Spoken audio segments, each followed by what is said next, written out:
What's going on, guys? Get here with Ras Group, back with another video. I'm trying to keep this super brief. I have to get ready for work soon. I keep getting on like little tangents as I tried to film this, so I'm going to try to be very direct, very brief. Let's get into it. So, this is an update on my go-to handgun, which is a Glock 17 Gen 5 MOS. A lot of these parts I picked up from Brownells, a few I didn't, some of which were included with the gun. Give you a rundown on what you've already seen.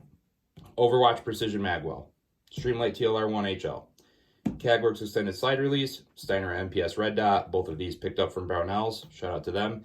If you are gonna pick up stuff from Brownells because you see it in this video and it's over 150 bucks, use code BOP10, Bravo Oscar Papa 10 at checkout. Save a little bit of money. I don't get anything for that, but hopefully, saves you some cash.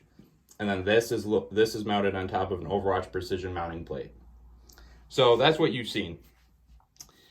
From the last time you guys have seen this gun till now, I've tried a few things. I tried some grip enhancements on my slide, like some stuff from Talon grips and then a piece of just skateboard grip tape. I really wish these serrations were a little bit more aggressive. So if we look at something like my Brownells Glock 17, these are pretty aggressive serrations compared to this. These are a little bit more neutral. These are pretty aggressive. I wish I could have more aggressive just for press checks, stuff like that. However, I'm not allowed to send out my slider frame to get work done on it.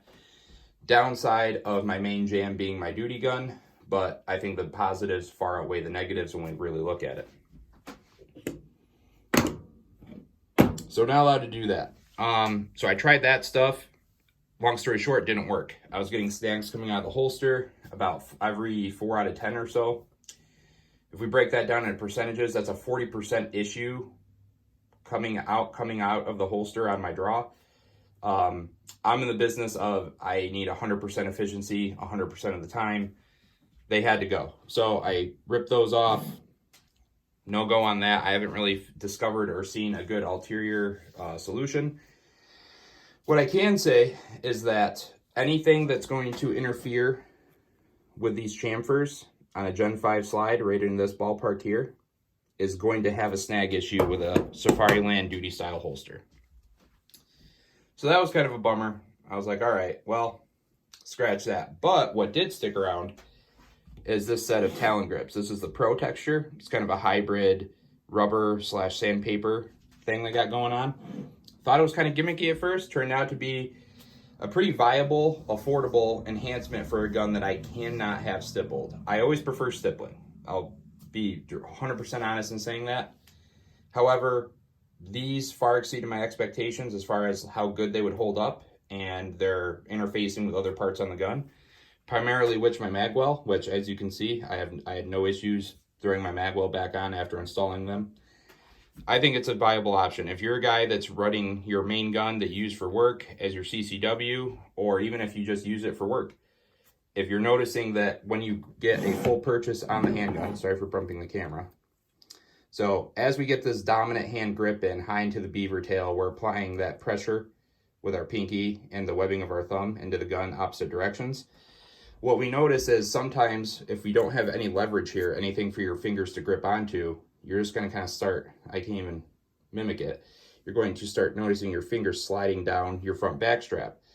Well, if you create this gap here, that inevitably is going to create a gap up here high into your beaver tail. Not conducive to a good grip. These Talon grips with this Pro Texture help keep my fingers in one spot. It stops them from slipping down my front strap here and keeps my grip solid. So big fan on that. That was a win. That was something that I tried. Worked out really well. The next thing I tried, and this was more of like I guess a cosmetic thing, but also kind of a durability enhancement, was some wraps from Ranger Wrap. As you can see, I have a black multicam one here on the MPS.